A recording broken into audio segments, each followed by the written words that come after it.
Welcome to a brand new episode of Sequel Rights, the podcast where we take a look at the franchises that make you go, they made how many of those? We give each and every sequel a fair trial. My name is Jordan Kamps, and I'm here with Elizabeth Helly and Tyler Hymanson.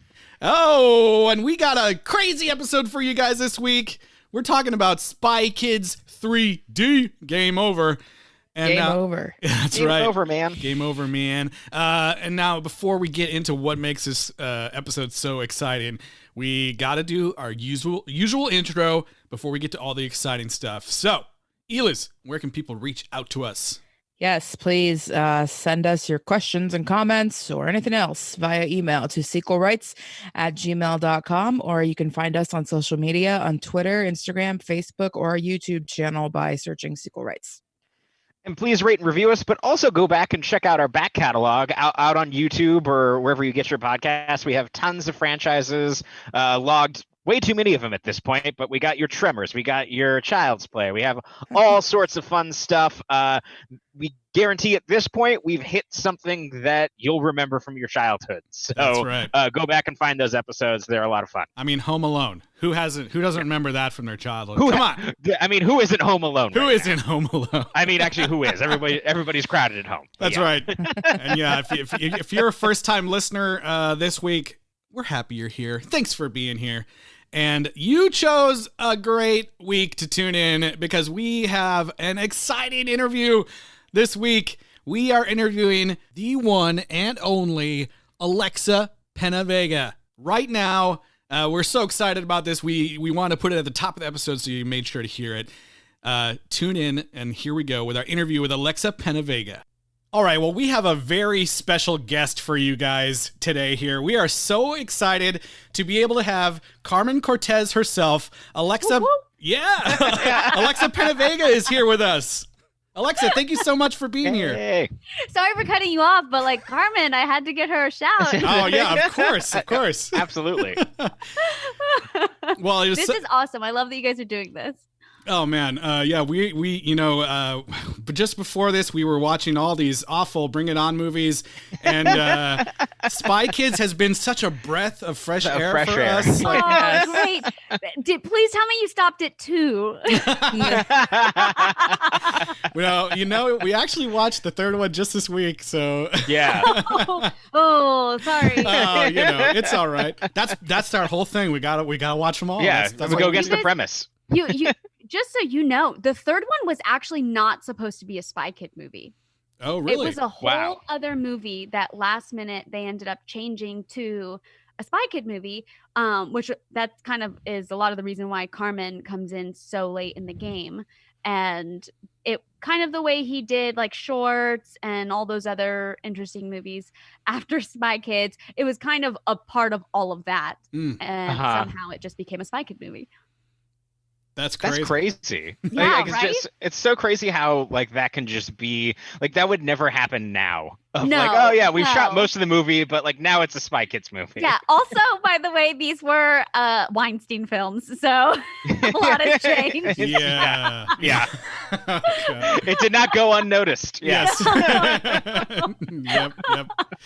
Oh man. Well, speaking of the third movie, I love there's a moment at the very end credits that was a very sweet moment, I thought, where they kind of juxtaposed your original audition video with you in that movie, and I just wanted to ask kind of what was it like to land this role at such a young age and then spend that many years like filming these movies back to back. Yeah.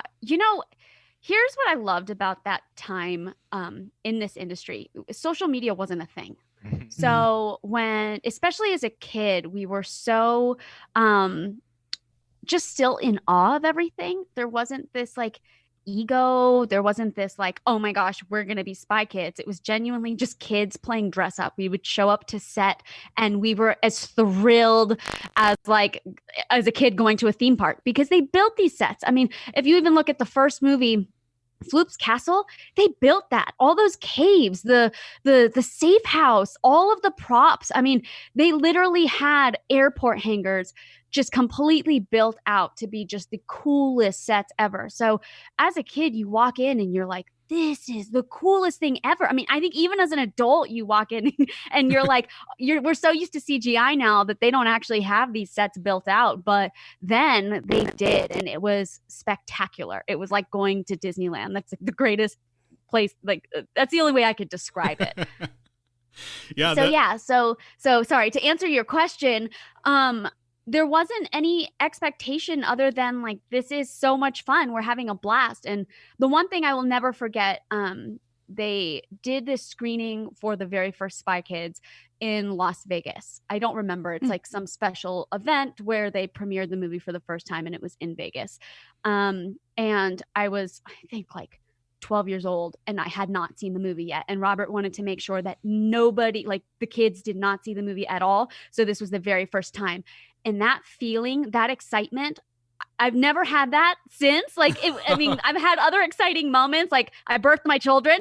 But, you know, like it was just this innocence. And I think that was kind of before the days of social media, where it was just this innocence of this pure joy, this excitement that I don't think we can really recreate now. Yeah. Oh, that's so cool. I hope that answers the question. Yeah, definitely. Absolutely. You know, the movie had so many like huge names in the series, both in lead roles and cameos all over the place. Like, what was it like, you know, being in the same room as some of those people, working with, you know, Antonio Banderas and Carla? Right. Gugino? I know. You know, it's so funny because I knew who some of the people were, and then other names I didn't know. And now I look back and I'm like, oh my gosh, I was working with legends and I didn't know. But because I did start when I was really young, I started acting when I was 4 years old. When I showed up on set, I did know a lot of these names because it was something that I grew up with. So, I loved Antonio Banderas. I thought he was absolutely fantastic. We even had like Salma Hayek come in for the third one. And I remember like she was the one for me. I was like, oh my gosh, we have Salma. But now looking back, I mean, Mike Judge, are you kidding me? Like at the time, I was like, yeah, this guy named Mike is on set, whatever, you know, and now I'm like, oh my gosh, we had Mike Judge. So it's so fun. And honestly, it was such a fantastic time. I don't know how to explain it, but the first movie took 6 months to make, and then the second one was 5 months, and then the third one I think was only 3 months. But Robert uses the same crew over and over again, and obviously the same cast over and over again. So we became such a family, and it was such a part of our life that you would show up to that set and it just felt good. It didn't feel like you were showing up to work. It just felt like summer camp all the time. And it's this weird nostalgic feeling. And I remember going back, like years and years later just to visit. I think they were filming Dusk Till Dawn. And I just wanted to see the crew again. So I flew into Austin, and it's the exact same. It's literally the exact same. All the airport hangars, they even still have some of the Spy Kids sets like still up. Oh, man. It just like for nostalgic purposes, and it's awesome. I just can't explain it. It almost feels too good to be true. It was such a really fun, wild time. That's so great. Yeah. Yeah, it just has like, he had that total indie film feel where like we're gonna do everything ourselves. We're gonna have all these things, and we're gonna keep using the same props. And we're gonna, same props, same people. And it's like when you left that ecosystem and you went out to do different things, like I imagine that you have all this amazing experience, and obviously Robert has, you know, is a virtuoso in terms of everything that you're doing. And then when you went to, you know, your first job that wasn't on that, I imagine it had to be a little bit of a culture shock of just like, wait, like there's all these different people doing stuff. Like, what's happening? Yes. You know, it's just, you become so spoiled. And I think there is this, because there was such a sense of family, everybody was really in it together. And I remember going into, the hit Sleepover right after Spy Kids, and I was so excited to do Sleepover because it was like the first time that I was like leading something on my own, and it was and God bless the people that were on that project, but it was hard. It was not, I don't want to say it wasn't fun, because we definitely had really good moments, but I was such a tomboy and also incredibly insecure. And I'm working with very confident teenage girls, and it was hard. It was not easy. Oh man. Yeah. So speaking of the family relationship, I wanted to ask you like what your relationship with Daryl Sabra was like and how it changed like over all the years guys were together and like what's it like now? So I've known Daryl actually. We did a TV show together before Spy Kids. Okay. I think he did like a couple episodes of a show called Life's Work way back when. So I knew him when he was like 3 years old. So then we both end up doing Spy Kids together, and we were legit like brother and sister. We loved each other and hated each other. He would get under my skin, and he loved to make me so mad, like a little brother. He would pester me all the time, and he would do it on purpose. But then he would like come over and bring me a donut and be like, "I love you so much. You're the greatest sister." So it really was this like family thing. But you would see us on set, and I don't know how I never got in trouble, but I'd be like, "Daryl," and I'd like push him. I just remember being so annoyed, but there was so much love, and that love has always maintained. And as we've gotten older, we've just even grown to appreciate each other so much more. And we both recognize like what a special time that was, because it's not like that in the film industry anymore. Also, hello, they were flying kids like first class all over the world doing press tours, bringing our entire families with us. Now you're lucky to like get a coach ticket for your spouse. like times have really changed, but we were just so beyond blessed. And what was funny was we both recognized that then, like even as kids, we knew this wasn't normal, and we knew it was awesome, and we appreciated it. And it's funny because there's actually a fourth Spy Kids film, but it doesn't really count because it's not quite I mean, it counts, but it doesn't.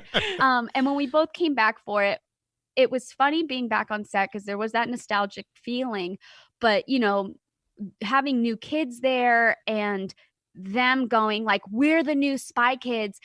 They're sweet kids, please don't get me wrong, but there already was like this mentality of like, we're the Spy Kids. Whereas like when we were little Spy Kids, we were just playing dress up. We were just having fun. There wasn't this like, we just got this title kind of feeling.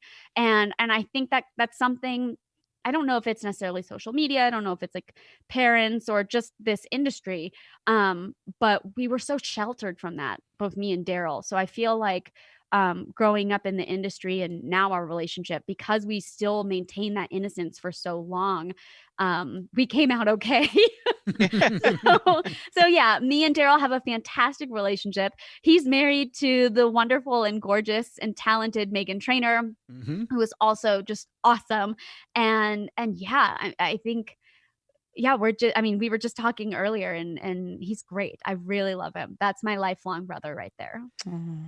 It's such a interesting thing because it gets to the point that Hila's made on the first episode, where it's just like you can tell that something that's so infectious about these movies is that it allows the kids to be kids. Like you guys, Yes. when you're on there, like it doesn't have that air of, oh, we're child actors or we're doing this. No. It feels like kids, and it comes through the movies. And I think that's why those ones feel so special for the audience as well. Yeah.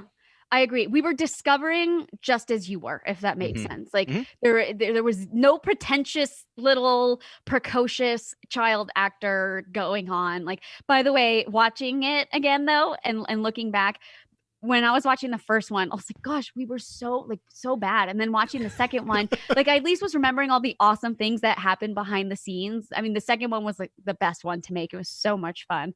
But I was like, how did we get hired? But I was like, who cares? We did it. It was awesome. And we had a great time.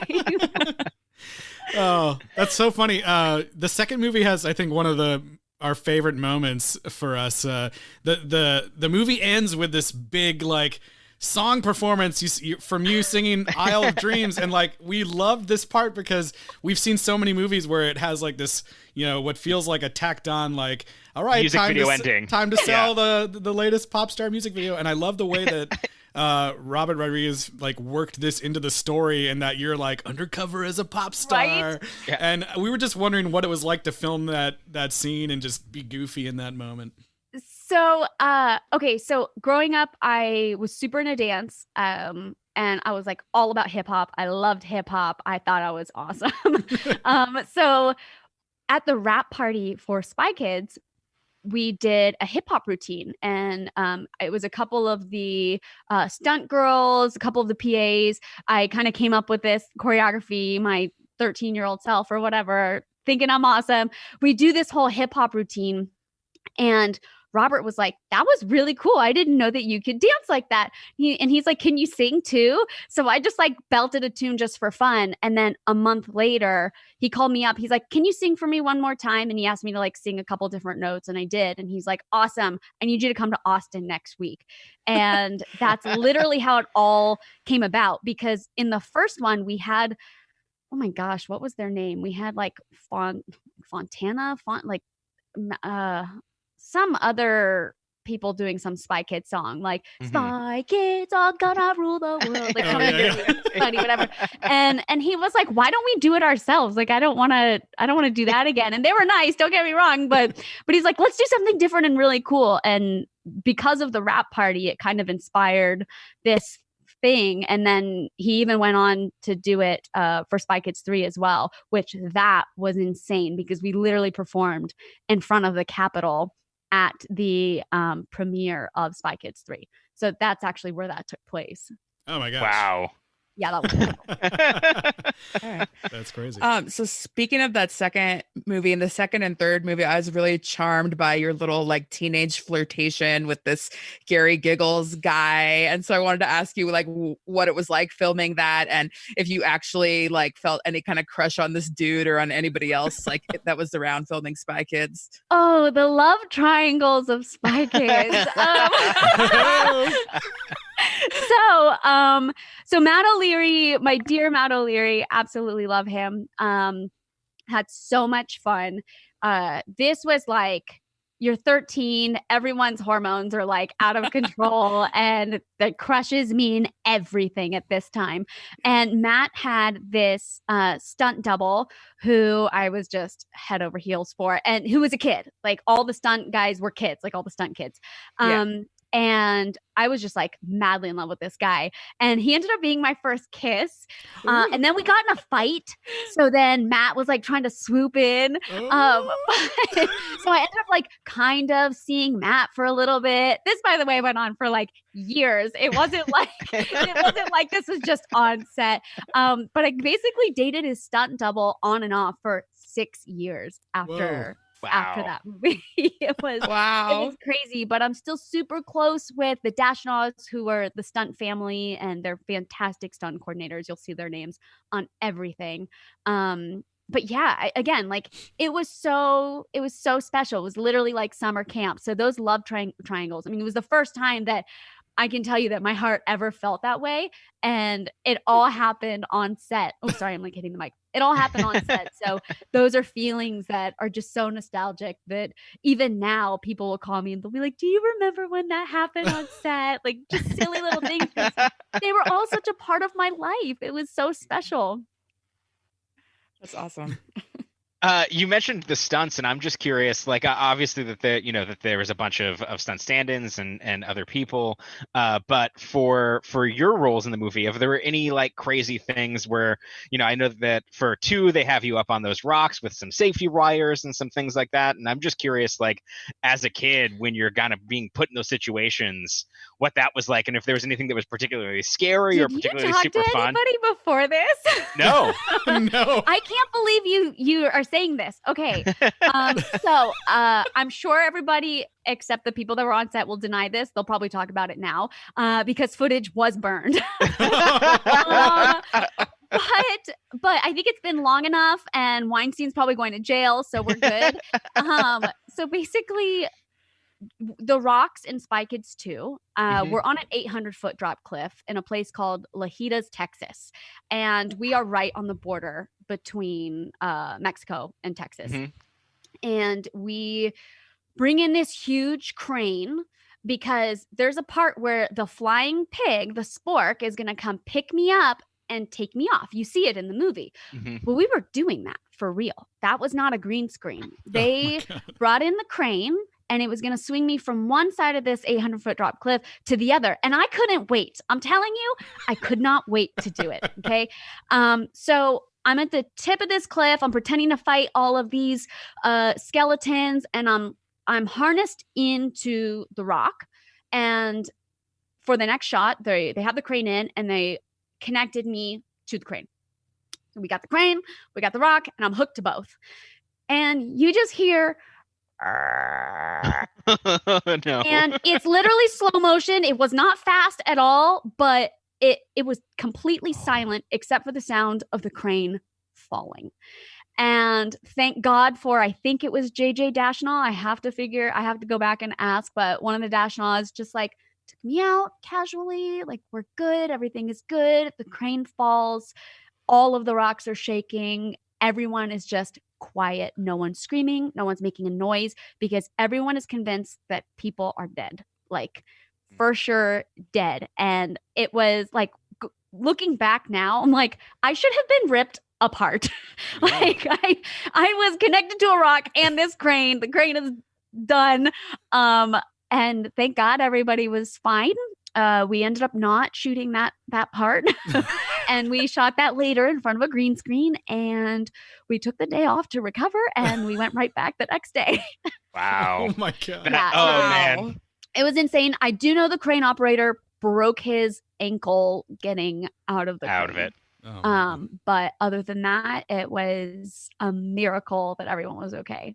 I am so happy that everyone's okay. That gave me chills. So just like But I like all my set nightmares just flashed before my eyes. Like, it's crazy though that you literally asked that question, and even talking about those rocks specifically, because that's literally where it went down. And really, I've never actually said that story in an interview. I've said it privately to people. We've talked about it and they're like, are you kidding me? But I've never talked about it in an interview ever. And No, I mean, for me, it was just, I could tell you're on the rock. Like, yeah, it wasn't. No, it was real. Yeah. But that's what I loved about the movies. And I think that's the kind of thing that made me really sad about Spy Kids 3. Yeah. The first two Spy Kids, we really did everything. Like, they built out those sets. We went to these locations. I mean, Spy Kids 2, they brought us to Costa Rica. We were in Costa Rica for 2 weeks. It was awesome. I mean, so many cool things. Whereas, movies nowadays, and with the third installment, everything was done in front of the green screen. I mean, the entire movie, with the exception, I think, of like 4 or 5 days, was in front of the green screen. And that's not exciting. I mean, it really takes the fun out of it. And yeah, you can use your imagination. Cool. But like, sets are awesome. And I think, to bring this back to something totally different, but look at the first Jurassic Park.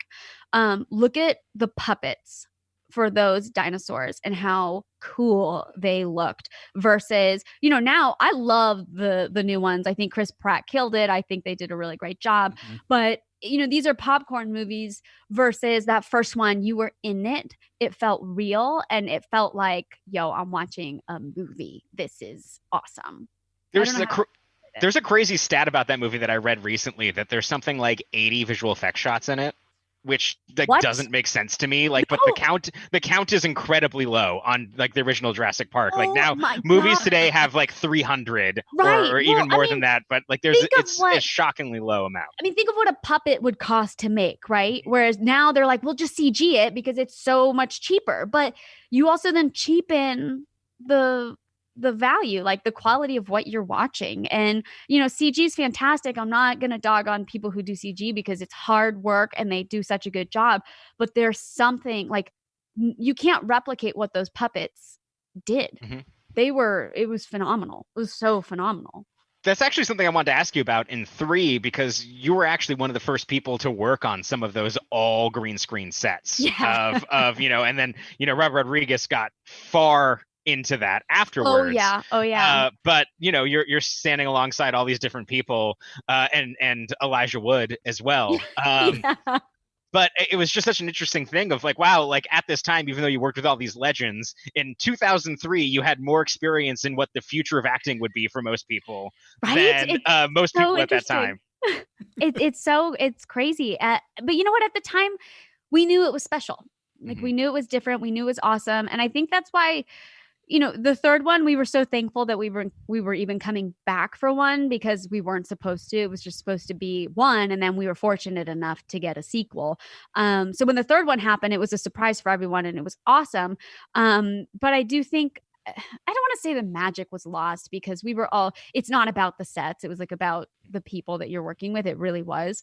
But it really does change, like, when you don't have the same like safe house, the same, cool little cave that you get to go retreat to and hang out on, your break. Instead, you're like in front of this green screen, dying because you're so hot. It's in the middle of summer. You're filming in Texas in an airport hangar. But it was still super fun. And the suits were awesome. They were super heavy. I mean, the arm alone, I think, was like 22 pounds or something. Oh my God. So they'd be like, hold it up. And I'm like, it's like my like little 14-year-old self is like shaking, trying to hold it up. It was crazy. Oh my God. I wanted to ask, what is like Spy Kids fandom like today? What do you see out there in the world? Do you think there's still like a super large fan base? Are you connected with them at all, or? You know what? I'm not. I wish I were. I think that it's really cool because whenever somebody picks up something and like posts about it and you see it on Twitter or wherever, Instagram or something, the comments are always awesome. I mean, what people have to say, like, it really brings them back to their childhood. It's super nostalgic. I heard there was like this, I'm not on TikTok. We were on it for all of a week and we felt like 80-year-old people because everybody's 12 and like half naked, which made me super uncomfortable. So we were like, we're dipping. We're not doing this TikTok thing.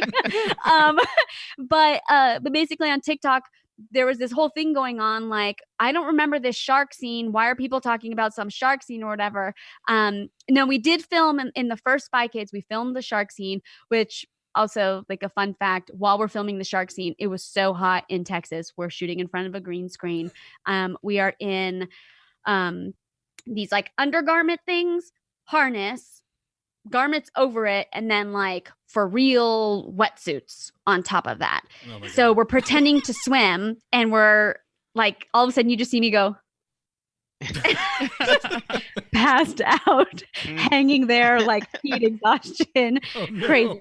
So yeah, that was a fun fact behind the scenes. But yes, there was a shark scene that wasn't in the original release of the film, but they did a re-release because it did so well. And they said they have new additional scenes, and that was one of the additional scenes. Nice. Fact that you didn't ask for, but here you go. No, it is funny because we watched it and we ended up watching different versions. Like, I did not see the shark scene, but Justin saw the shark scene. No way! Yeah, we talked about that must have been really confusing. Wow. Yeah, I think I only ever saw the shark version once, and that was in theaters. But other than that, I've never seen it. Like, I haven't seen it since. That's really funny. So speaking of the fandom, what line from Spy Kids do people ask you to say or like yell at you out in the street the most? Oh, it's always, and this was literally my husband's pickup line. He walks over to me and he goes, "Oh, shiitake mushrooms." And I'm like, "Are you kidding me?" I was like, wow, what a dork. But what was great, again, and this is us being kids on set, and what I really appreciated about Robert's filmmaking during these Spy Kids, where I was playing around on set and I was like, like I said, shiitake mushrooms. And he was like, "What did you just say?" And I was like, "Well, I can't say the bad word, but I can say shiitake mushrooms." And he's like, "We're going to use that." And that's how it happened. And it's all because I heard it from an actor named Sean Patrick Flannery on set, because he would not curse in front of me, but he would say shiitake mushrooms. So that's who I learned it from. And now it is forever in Spy Kids Gold. That's incredible. Was there anything else that happened, like where he was the interplay with you guys and trying to make it more kid friendly? I know that like some of the stuff we read about the first movie was about like the thumb people were, guys that Robert Rodriguez would draw, when he was a kid. And so there's a lot of his childhood in there, but like how much of your childhood or any of the other kids that were around set made it on into the movies? A lot of this was Robert's vision and him just capturing us experiencing it, which was really cool because we were just kids. We were just wide-eyed and excited. And like I said, the sets were unreal and awesome. So, like him capturing our faces for the first time, like walking into the safe house, like that was all real and it was great. I would say I'm trying to think. I mean, he would just listen to us and how we would speak. So he would do little things like that throughout the movie. What you know what I loved about this, they were all about family. So Daryl's brother was there the entire shoot with his mom, and I'm a family of 7, but at the time there were only, how many were there? I think there were 4 of us, or 3 of us for the first movie, 4 of us in the second movie. And our families were there all the time. The set was like, bring your family. We want you to feel warm and welcome. They actually hired a fun coordinator so that we could have fun. So it didn't feel like we've taken these kids outside of their routine and we're going to throw them into a work environment. So we literally every week had like some new fun fight, whether it was like cake fight, water balloon fight, squirt guns, string, the whatever you call the spray string thing, silly string. There we go. Yeah. Sorry.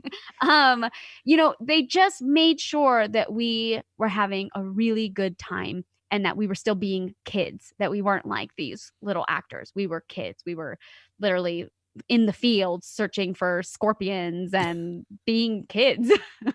That's so awesome. It was that's awesome. Great. Yeah. It was awesome. My sisters were in the prop shop all day long building things with all the prop guys. And they were all for it. They weren't like scram kids. They were teaching them how to make their own little ovens that they could bake things out in the Texas sun. Like, it was awesome. So you and Carlos both acted as kids, but he was like already an adult when Big Time Rush and all that happened, whereas you really came, into the scene when you were much younger. So do you think that being in the public eye at those like 2 different ages affected you guys differently, or does it have more of a similar effect no matter when it happens? I do think it affected us differently. For me, some people can be like, well, you lost your childhood. For me, it's all I ever knew. And I loved it. Like, I didn't have a bad experience. I had a great experience. And I set is a second home. So I can be on any set. It doesn't have to be a set I'm working on. And there's this feeling of just like, I'm home. And Carlos does not feel that way. He can't wait. Like, he can have fun on set, but he's like, get me home. I want to go home, But me, I'll hang out on any set. And I just have this feeling in my heart of like, oh, this feels safe. This feels good. And I think that has everything to do with the fact that I grew up on sets. Like, I really grew up on sets. And he experienced great times on set, but for him, it's not that same feeling. Like, you're really shaping when you start off at 4 years old. Like, so what you experience throughout those years really shapes you. And thankfully I had a fantastic experience. And I think that's why I do love sets so much. Like, the set life is awesome. So yeah, you got the opportunity to play Carmen in 4 films, but what do you think Carmen would be doing right now? Oh, I think she would for sure still be on missions. I don't know if she would be settled down at all. I think Carmen would have to complete many tasks before she would feel good enough to like settle down and start a family. She's such a go-getter. She's just so cool, like so cool that she was awesome to play. And yeah, I hope that she just lives on forever. Yeah. So if the opportunity ever came up where you were going to do more movies as Carmen, would you want to do it? And if so, what would you think would be more interesting? Like Carmen being the mom of new Spy Kids, or Carmen just being in like a grown-up spy movie that's got nothing to do with kids? Oh, that's a really good question. Because usually I just hear like, would you do another one? But this was like, I like this. Thank you. I really would love to see where they're at right now. Like versus, and I know it was Spy Kids, but I am really curious, like, what are they doing? Let us see them as adults. And whether or not they have kids, that's fantastic. But like, what are Carmen and Junie doing right now? And I think that was something that, and I feel like from, not just from my heart, but from what other people have experienced with the 4th installment, you kind of miss that. You're like, oh, I want to know what's going on though with like Carmen and Junie. Like I love Jessica. I love, everybody else that was on that project. But what made Spy Kids so fun was the dynamic that our family had, like with Uncle Machete, with our parents, like me and Daryl, that was so fun. And I just felt like we missed that in the 4th one. And I'm not going to complain though, because it was so awesome showing back up again and like being on the old stomping ground. The fact that, you know, we were there, I think it was like 10 years later or something, was really crazy. But yeah, I think that dynamic wasn't recreated in that fourth one, and I felt like it was a miss. Okay. And I have another like kind of weird question for you, Okay. because I already saw like a bunch of articles where people asked you, you know, would you let your kids be actors? So I was going to ask you something totally different. Like, what would you do if your sons were to become actual Spy Kids? Actual Spy Kids. Oh, I would be terrified. I would be terrified. No, you know, we live on an island. We live here in Hawaii, and it's awesome. And we got away from all of it a few years ago just because we were like, you know what? We want to raise awesome kids. Like, I grew up on a ranch in Florida, and even though we would like go back and forth and I would still have like set life or whatever, I still was a kid. Whereas I feel like, not to dog my sisters who grew up in LA, but it's just different. And they were already going to experience the set life anyway. I mean, we travel so much for work that we're like, how do we give these kids something where they're just going to like love being outdoors as much as we did growing up? And we're like, we got to move to the island. Like, we love Maui. We've always loved Maui. Let's get out of here, which was really good timing too, considering everything that's happening. We're in a good place. Yeah. So if they became real Spy Kids, I would be terrified, because we escaped to the island for a reason. That's right. Well, Alexa, I just wanted to say thank you so much for being here with us, and you know, giving time to do this interview. It's been so much fun talking with you. It's great. Oh, you guys are awesome. Thank you so much. I mean, literally, it just brings back the greatest memories. And I'm only sad that I thought of it like tonight. I should have been like, Daryl, sneak onto this. But hopefully maybe we'll do like something later and I can get Daryl involved. That would be so awesome. That would be amazing. My takeaway is that all sets need fun coordinators. Yes. Now. They do. Every single set. Everyone needs a fun coordinator. Yeah. It's my new career goal, I think. Yeah. I'd like to be the fun coordinator. Yeah. Too. Well, is there anywhere that our listeners can follow you on social media or look? Yeah. We know we're on Instagram. I think it's at Vega Alexa, because we were trying to change it, but that's just what it is.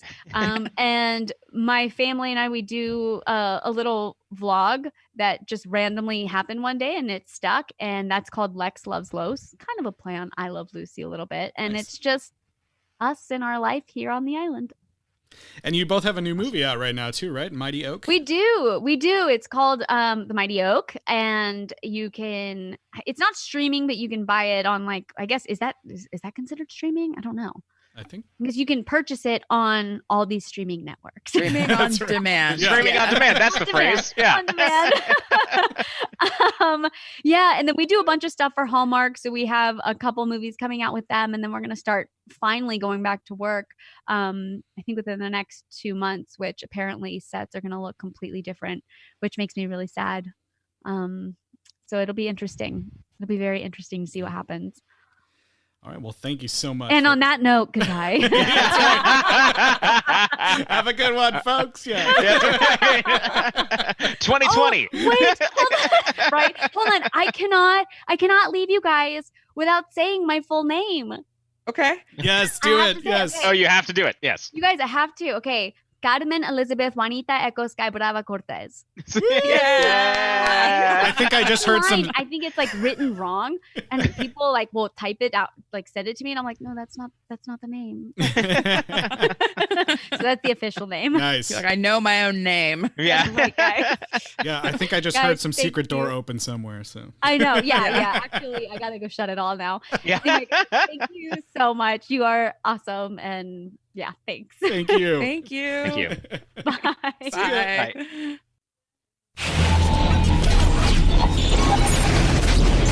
Attention. The new Spy Kids movie is so exciting. You have to cover your eyes to see it in 3D. Coming soon to DVD. Hello, Judy. Your sister's missing. The third movie. Junie, what do you know about a new video game called Game Over? I know that just about every kid in the world is gonna sign on and play it. Well, not if we can help it. The game is a trap. The third mission. Put on these glasses, and you'll enter the world of the game. You go in, find your sister, help her shut down the game in 12 hours, or it's game over for everyone. The third dimension. I'm looking for my sister. The third dimension. Woo! Okay, so like before we talk about this movie at all, let's just take 1 second to sit back and appreciate how amazing that interview was and how Yes. cool it was for Alexa PenaVega to do that. We're super grateful. She was amazingly cool. Yeah, it was such Yeah. a fun time talking with her. We hope you guys enjoyed that. And yeah, if you loved it, send your love her way as well. Yeah. Absolutely. And now we know that we're going into this movie that was almost not a Spy Kids movie. That's right. It's supposed to be something else. So hold on to your joysticks, boys. Let's talk about this film. Oh God. Well, So, like, does that mean this was supposed to be like Shark Boy and Lava Girl? Like, yeah. I think it was just supposed to be like some other movie about kids playing video games, and they Yeah. were just like, yoink. What if it was Spy Kids playing video games? yeah. Yeah. So I've been excited for this one because this is the one that I have seen for whatever Oh reason. yeah, explain yourself. So like, yeah, when these movies were coming out, was right during the period where I was working at Marcus Theaters in Wisconsin. And we could get in. We just had to call ahead basically, and we could get in to see a movie for free whenever, And at the time, this was like right before it started to be like a big thing with 3D movies in the theaters all the time. And like, I had been to Disney World and seen like 3D movies there, but I had never like seen a 3D movie in theaters or whatever. So at the time, I was like, all right, I have no interest in the Spy Kids movies, because I'm, in high school, and I'm like, too cool for that. But the movie's in 3D, like that might be cool. An entire movie in 3D in the theaters. I'm gonna go see it. So Justin, for people listening in the back catalog and they were born after quarantine, what's a movie theater and what's a 3D movie? Okay, well, kids, actually, this 3D movie is not like the 3D movies you'd go see now. Yeah, tell us about what the experience was like. It Did was- they employ any cheap 3D tricks, in the words of the Muppets? That's right. Well, I mean, if you've seen this movie, it's basically endless cheap 3D tricks, which I found hilarious watching in 2D, because it's just like, Yeah. let me grab that floating pill in front of you. Yeah, so great. But this one, when you go see 3D now, it's like, everything's in color, the same color as normal. This was still the like anaglyph 3D, where it was kind of like blue and red, and you had those blue and red glasses that you put on. So the colors when I went to see it were all fucked up. And it looked like really weird, but I remember the 3D effects being really cool, and I do remember having to explain over and over again why I went to go see that movie, because people were always making fun of me. And there's stuff in this movie that when I was watching it again now, I had forgotten about, but I was like, I remember at the time being like, what is going on in this movie? Like, there's a moment at the end where I'm like, what? Having not seen. Oh yeah, because if you had never seen any of the prior, Yeah. the finale is just like I was like, nonsensical. in my mind, I was like, what is going on in this movie? And I remember being like, that was just such a weird moment. But yeah, so it was kind of fun to go back, and I did remember a few things from this movie. And honestly, like, I feel like the 3D glasses that we got looked like the glasses in the movie. And if I was hard pressed to go look for them, it's possible. I kept a lot of things growing up. I might have those lying around. I bet I kept them for a long time, at least, back at my parents' house. But let's talk Spy Kids 3D. Game over. Yeah, so as Alexa said in the interview, this was just some other movie, and you can really tell. But it might have been like, I mean, I think it was smart to make it part of a franchise, because otherwise, like, I don't know what the hook is other than just the ridiculous 3D. But then why have that be, why wide release in theaters. It would have just ended up like at the IMAX at the museums or whatever, you know, like. Yeah, I looked. This movie came out before Sky Captain and the World of Tomorrow, so Yeah. it was. This is one of the first movies that was just all green screen sets. Like there is not an actual physical thing in this movie. I mean, it kind of gets all the hits. Like there's a whole Mario Kart part. Yeah. There's a Smash Brothers type part. There's like a Rock'em Sock'em Robots like Transformers situation. There's a Mario like just bouncing around the town level. There's frogs on pogo sticks. Yes, lava surfing. The only thing I was like, okay, it would have been cool, especially considering how 2 ended. Had there been like a 3D song and dance Captain EO situation. Oh man, yes. Or a Dance Dance Revolution situation. Oh, well, dance competition. That's not very compelling on screen, but they could have, made it work. If you had like the freestyle DDR guys that used to hang out at the arcade, you know? Yeah. You know. Yeah. I mean, yeah. I think one of the weirdest things in this movie is like, you know, that we kind of, you know, lauded the first film and a little bit, I think the second film as well, of being like a live action cartoon. And that was why these movies were so cool. It was like, you know, everything was live action, you know, built out sets and they're doing like cartoony things in live action. And now we've gone like in the totally, you know, inverse of that, where now it just is a cartoon and everyone's in a cartoon and that stuff doesn't play the same when it's all, you know, just like fake polygons coming at your face. I do want to give the movie some credit in that it starts with Junie being out of the OSS. He's now a private eye. Yes. And he's going around helping people, doing stuff. And like at least that's a good bridge and is an interesting idea. I would have rather seen more of that movie than him before he's being pulled into this thing, because basically it's that, you know, Carmen is still an agent and still doing all these things, and he's been over it because like he can't have a family and be a spy. So well, I think that a large percentage of franchises we've done would have completely ignored the fact that he made that decision at the end of the second movie. Yep. So it was cool that he did kind of this like really silly film noir opening scene with the first ever screen appearance of Selena Gomez, by the way, at an abandoned water park. I love that this like continues the like trope of like the children being the real people in charge of places. Like like in the second movie, like the president's daughter was acting more like the president than the president was. Yeah. And the whole joke about like, oh, it's winter. That's why the water's been shut off because the park is closed. That's why there's no water in your water park. I thought that was really funny. And he goes back home, but they reveal that he's basically been abandoned by his family because he quit the OSS. Like mom and dad are off working, and he said he hasn't seen Carmen in like over 2 years or something like that. 2 Christmases, I think he says. Something crazy like that, yeah. Well, and part of that is because she disappeared, but yeah. Yes. Yeah. Gertie comes to visit him, and he acknowledges the fact that it makes no sense that she can fly with her pigtails, and it never has. This is the opening of this movie. Like Tyler, you talked about it being a good bridge, and like part of what makes me mildly disappointed that this movie isn't as great as the first 2 is because like.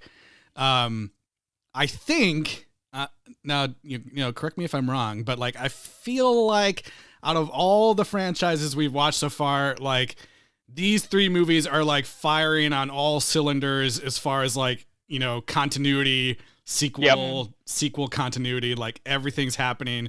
There were so many things in this movie, like right away in the beginning, like Gertie coming back and the little Ralph There's robot. almost no retcons that I can even think of. Yeah, I mean, and except for Cheech Marin actually being their uncle. That's right. Now he's okay with it. Now he's on board. Yeah, he's on board.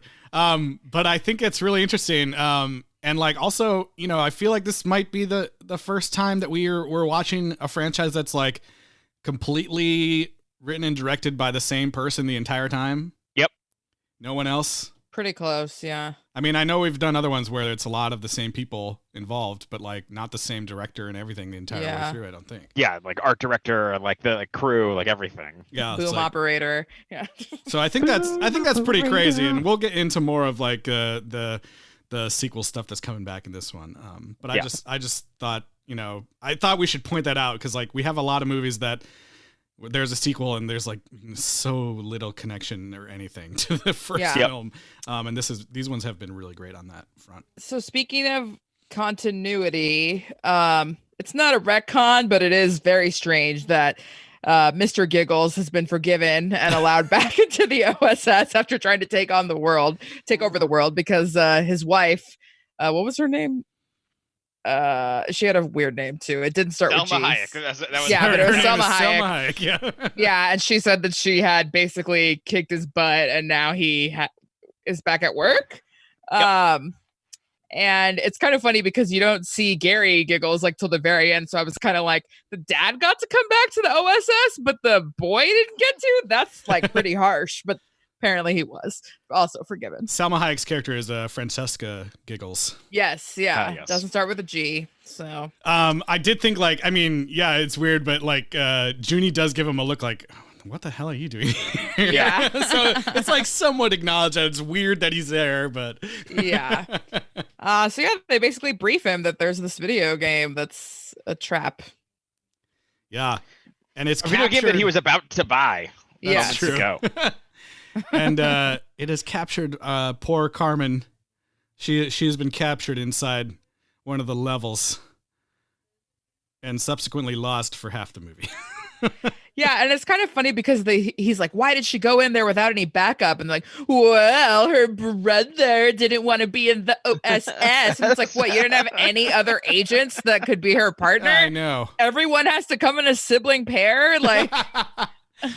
I did, it made me sad because they show like one cool shot of her like riding a bike, like all like badass, like, all right, I'm going to go take on this dude. And we didn't get to see any of that story of her like going in there the first time or anything, which I thought would have been cool to see. But yeah, I mean, I get that it wasn't like a Spy Kids movie from the beginning, so it doesn't have, all the brother sister stuff as much as the other two, but I still wish that they had found a way to like work her in more. I know they make it seem it makes it feel like they were like, well, we don't have anything more to say about that character, so let's just focus on Junie. Yeah, it's not great. I mean, that's the thing that's the real kind of paradox of this movie is that there's so much stuff that, like, knowing that it wasn't originally on paper or until the last second, it became a Spy Kids movie, and that it still has more connective tissue than most third installments that we talk about. It's still probably higher up on that list. Is a really weird paradox. Mm-hmm. Like it's kind of difficult, and it really makes you yearn for what it could have been if it was just a straight up Spy Kids 3, because there's still plenty to say about these characters. Yeah. Oh, yeah. Agree. And we also like have an excess of new, like random kind of nondescript characters that we don't care about. Like these three gamer bros. Yeah. The beta testers, I guess. Oh, you guys must be the beta nerdy testers. dude's a jock and the nerd is a jock, and it's kind of weird that in a series that's about this like Latino family, when they get to this video game, everybody else is white.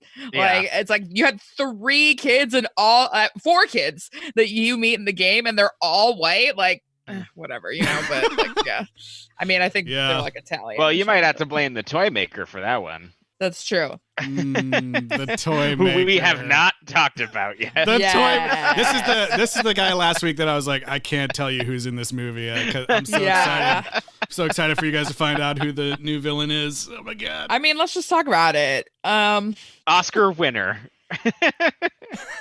Sylvester Stallone. He did. Rambo I want to say himself. he did more acting in like 2 scenes of this movie than he did in like the last 3 Rambos that we saw. Well, I think that's true, but I mean, I think this is before his little comeback. Like, I think this is before definitely Expendables and all that. Yeah, this is during his like, fallow period. Yeah, why didn't Rambo Last Blood have like 3 different types of Rambos talking to him the entire time? Are you sure you want to put a trap there? I don't know. Yeah, he has 3 like AI personalities of himself, but what he chose is like he chose basically a hippie, what was the other one? A scientist, and then like an SS officer. Yeah. Like a literal Nazi. Yeah. Yeah. It's very strange. They're incredibly stupid throughout the movie, but I did love that like we keep seeing him turn them off. Like, all right, that's enough of you. Boom, power off. But then the next scene, they're always like talking to him again. So I'm like, are they able to turn themselves back on, or does he do it? Like, I mean, he's clearly kind of insane, but I don't know. They're gaining sentience. Yeah, right. But they're super goofy, and it definitely this is the major moment in the movie where I'm like, oh, like maybe kids find their goofy antics super funny. Like when they all high five each other at the same time or something, but maybe. But I also think kids don't give a shit who Sylvester Stallone is, so therefore it's not inherently funny what he's doing. Yeah, but well, then I'm just saying the kids are more like, oh, that guy looks goofy, and I think he's funny because look at how goofy he looks. Yeah, and they don't even care what he's saying. I'm basically making it seem like kids are stupid and only are like, wow, look at those funny clothes on that guy. Yeah, I mean, once this movie gets inside the game, it's a lot, and everything kind of becomes disconnected. You can tell. We will give it credit as one of these early movies where everything's green screen, where like the fact that it seems that you can understand what's happening in this movie, and Junie is still a pretty solid character throughout it is impressive, because there's on set of this movie, what they're shooting, there is nothing. Like these kids have nothing to work with. Yeah, like they're standing in a warehouse. And of all people, I mean, I wonder if it was in the original script that this kid brings his wheelchair-laden grandfather into the game, or if they made it the grandfather Ricardo Montalban. I mean, it's pretty incredible that of all the people to bring back, they're like, you know who we're gonna put in front of a green screen for just hours on end? It's Ricardo Montalban. Yeah. Like yeah, in his last ever on-screen role. Yeah. Oh boy. And it's not like he's bad or anything. It's just kind of like nonsensical. We have that is a long. We need to like compile this list at some point, because there's been a lot of beloved actors who have had their final film appearances be in a lackluster sequel. Oh yes, yeah, that's true. I mean it's pretty much guaranteed. I think you never know when you're gonna go. You never know. You're just gonna don't do a lackluster sequel if you feel like you're on your last legs. Yeah.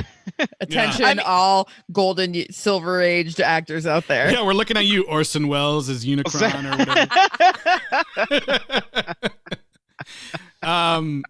I love this moment where they find out that Junie's like, oh, guess what? You can bring in like a phone a friend from the outside, and they're like, here's the list of people you can call. Well, because he says he wants it to be a family member, and they start listing off all the family members, and the computer is like, pros, super strong, cons, not good at math or whatever. And then like when it gets to the grandpa, it's like pros, incredible intelligence, cons, physically disabled.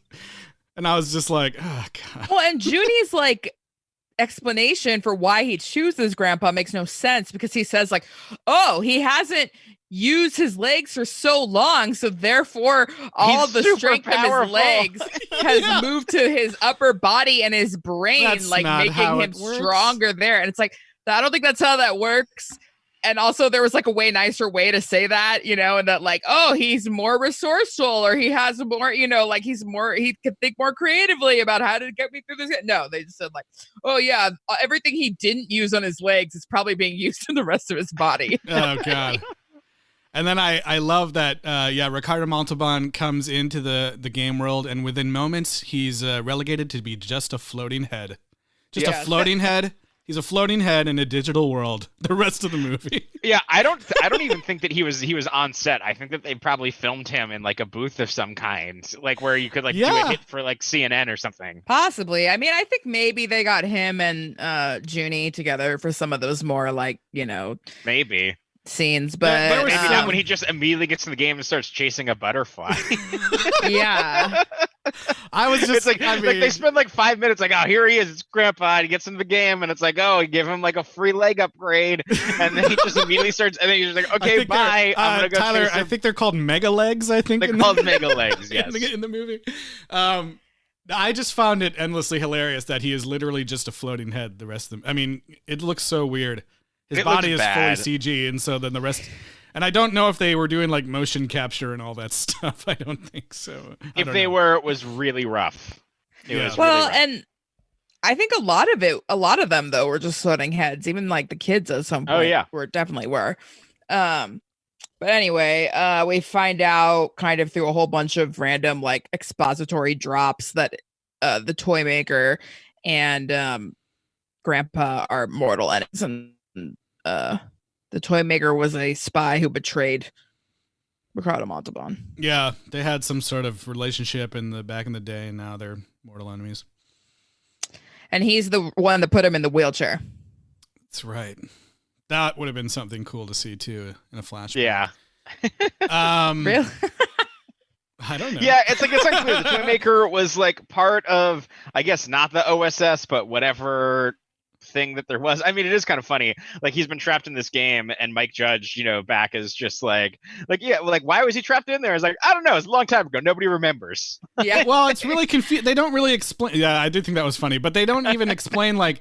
But he built the game while he was locked away. So they don't really, is he locked away in like the internet or like the computer system at OSS or what? Like the toy factory. It's kind of hard. They definitely don't explain it. And like, also I thought it was particularly funny that at the end of the movie, when he's like, you got to forgive me. Come on. I gave you the mega legs in the game so you could walk again. It's like, I don't think that makes up for it, man. Like 30 years. Yeah. I don't know. Ricardo Montalban does do a kind of in the final confrontation. I mean, it's so weird because it's like he brings him into the game because he has like increased brain capacity from not using his legs for 30 years. And then it becomes like a subplot of like, oh no, Grandpa's gonna kill him and exact his revenge. Yeah. Don't what if he brought anybody else from his family? Yeah. Like none of this would have. Yeah. He's gonna let the bad guy out on purpose. But Don't then like trust your Ricardo grandpa. Montalban like has like this kind of amazing moment where it's like, oh, is he gonna kill him? It's like, but it's weird that it builds up to this, but he has this speech where he's like, let me tell you everything I missed when you took my ability It was a to good walk speech. away. Yeah. And it's kind of heartfelt, but then like, I don't know, 5 minutes later he makes a Corinthian leather joke. Yes. But that part wasn't green screen, I don't think. All right, Ricardo, you're talking to a butterfly at this moment. You're talking to a butterfly. Hold it up to your face. You're looking at a butterfly. I did think that the catharsis was a nice little bit of acting from Ricardo Montalban. Yes, it was. So, and yes, he does joke about the Corinthian leather. Fine Corinthian leather. Yeah. Yeah. So the toy maker also like he never displays any skills of toy making at all, in my opinion. No. He never. No fun. Like Floop should be the toy maker. Yeah, he never makes any toys. Like, why is he called the toy maker? I don't know. The movie, it's trying to justify how we're getting to the next scene, and then it's like, okay, we got to get him. You got to get in there. You got to get Carmen, but Carmen's not really what you got to do because you have to get to level 5. But level 5 is unbeatable. But then we have to beat it, and then we're gonna have to get the toy maker. What are we gonna do with the toy maker? I don't know. Grandpa might kill him. We got to keep him in there, I guess. I don't know why we have to get to him then. But okay. Yeah. So, but let's get to level 5 first. That's the first step. But no, you can't get to level 5. It's you have to impossible. do this other stuff, and there's other ways to get around it. But no, wait, we should probably still try to get to level 5. Don't forget sad robot girl love interest. Oh, yeah. She'll never learn to really love because she's just a program. She's just a program, Junie. You can't trust her. Is that the toy? She's the toy. That's terrible. Oh. I do. You mentioned the Mario Kart. You mentioned the Mario Kart sequence, and I do think that is pretty fun. Just because of the goofy nature of all the cars and like how they work and they're flying around all crazy and like. Well, I think it's kind of funny that they all get into like small little buggy cars and then they all attach to like big gigantic monster truck size attachments. And then like throughout the course of the race, they all switch cars like 6 times before the end of the race. I thought that was kind of fun. I mean, it's a cool sequence and like something that they never would have been able to do, in a live action film. Throughout the game, Salma Hayek and Mike Judge are like interfering and like sending, a bunch of things into the game. And like, if they had so much control over it, like, why did they even have to make Junie do all of this in the first place? Right. Like, if they can do so many things to rig the game. That's a good question. It's a great question. I don't know. And I can't tell you. They even start thwarting them at some point. Yeah, there's the part where they feel like that they have to kill them. There's a point where it's so convoluted. It's really funny. Let's I can't talk even about the guy.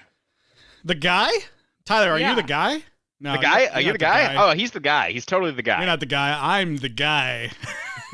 I had forgotten about this cameo that happens with Elijah Wood appearing as the guy, and I was 2003, right? Yeah. It's the year that Return of the King is there. There's nobody bigger than Elijah Wood. There were those big like Lord of the Rings jokes in the last movie. Yeah, and so that the Daryl Sabara loves, Lord of the Rings. He made jokes about it. Like, yeah. This is one of the moments that I actually laughed watching this movie when he appears. Yeah. Like, I'm the guy in like a glowing light, like, oh, and his hair is all spiky and like super nerdy. It does. Any movie that takes a shot at a chosen one narrative, I'm all for. Oh yeah. And it allowed me to grab this audio clip that's so appropriate meme wise right now that this is the only thing I had to grab because you'll understand. Cake. Everything is cake. Everything is cake. Cake. That was so funny. He's like, I'm the man with the plan. Let me open this door for you. We're going to go in there and beat that level because I'm the guy. And he walks in and he's just like, he blasts open the door, walks in and he's like, cake. So funny. Zip, zap, zorp, he dies. Immediately dead. Like Samuel L. Jackson in a Deep Blue Sea. And honestly, like, that cameo is like, I wish all cameos were like that, just like super goofy and like, Yep. The movie grinds to a halt just a moment to feature Elijah Wood. So funny. So funny. Well, if you love cameos, then you're going to love this third act. Yeah. Well, oh man. The third act was cool because I was like, oh, this is like a total like proto Avengers Endgame moment right now. Yeah. Yes. And I loved it. I thought it was so great. I mean, it was probably the only part that I really liked about this movie. I was like, everybody's here. Like, even like the dorkiest people that did not need to be there were called there. Dinky Winks. Yeah, Bill Paxton and James Paxton as little Dinky Winks Jr. This was the moment. When this was happening, and I was rewatching it. I remember being like, at the time, like telling people like, "Oh my god!" And all of a sudden, they were like robot children and Bill Paxton with like a lasso. Like, I don't know what the fuck is going on in this movie. Like, Bill Paxton's like, I'm gonna get me a robot from my theme park. Yeah, and it's basically like, the robot children show back up and they're like, robot children attack, and they're like, yeah, and they launch into the sky. And I just remember being like, this movie is insane. Like, what is happening? Steve Buscemi flies in on a flying pig. Spork. Yeah. And in a clever moment, like, the game world has broken out into the real world, and the only way that you can see the enemies now is if you have the glasses on from the game.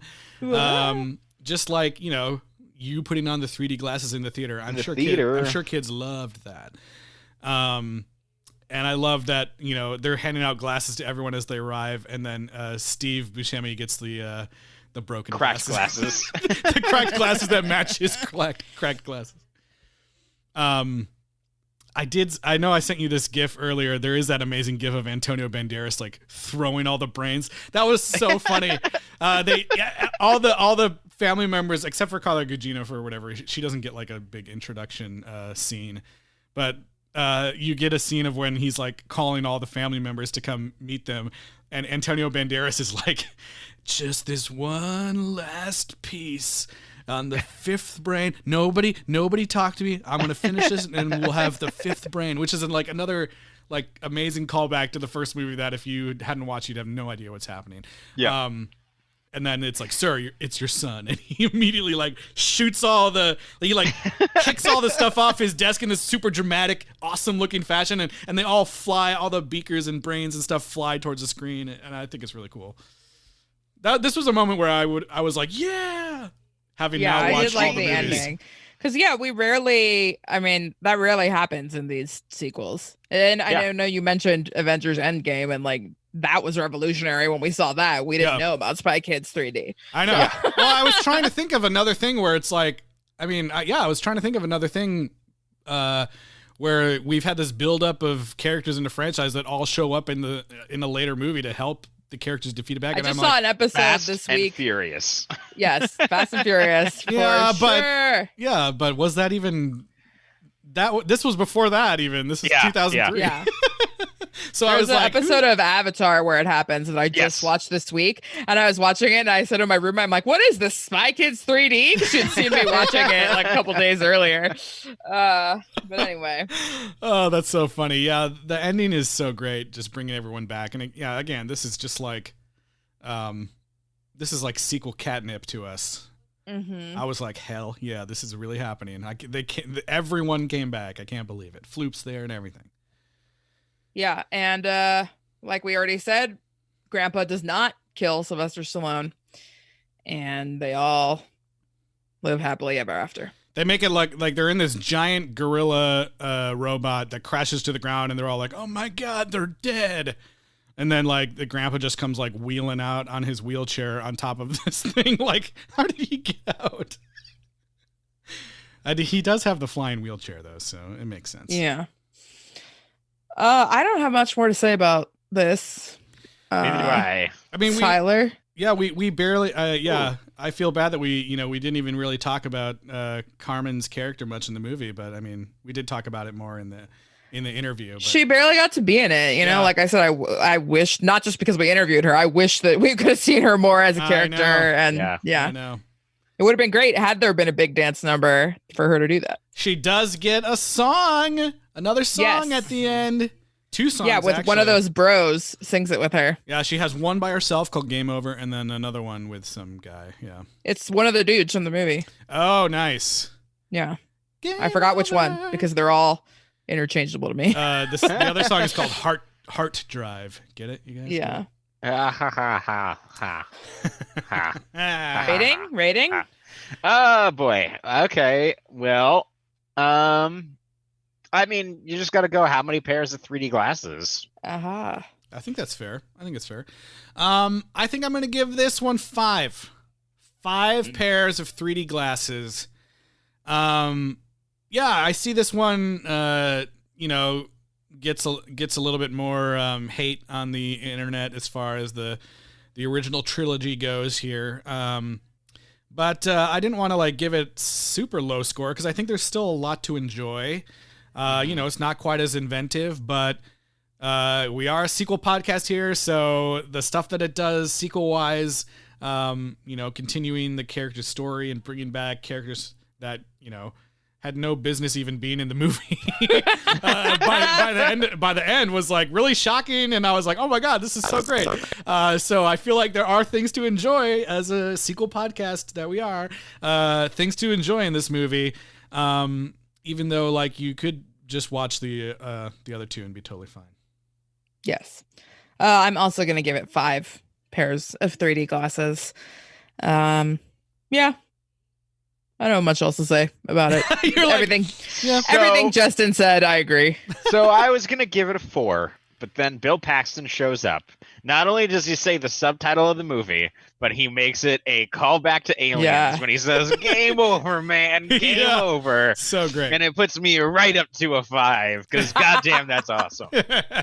And also, if we next time we can't go to movies, one of the things that I miss the most is that sometimes in a movie, a character will say the title of the movie.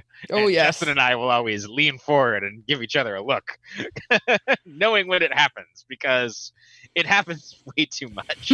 Yeah, I know. God. I miss those days. Oh, there's one more thing that I think, one more amazing moment in this movie that we have to talk about before we go. One cameo that we didn't mention of someone coming back is Devlin. Yeah. George Clooney yes. is back in this, and he has now become the president. Because, you know, he was running the country as the OSS, but then he got tired of people not knowing that he was in charge, so he just became the president. That was Trump's inspiration, too. Yeah, right. Yep. But he has this amazing moment at the end where Devlin comes on the screen and slowly starts to talk like Sylvester Stallone. And George, turns out it's him. Yeah. But when this scene was happening, I was like, oh my God, George Clooney had to have the best time filming this. And then it's there in the credits. It's one of the bloopers. And he's like, oh, that's the end of my career. It's so funny. Oh, man.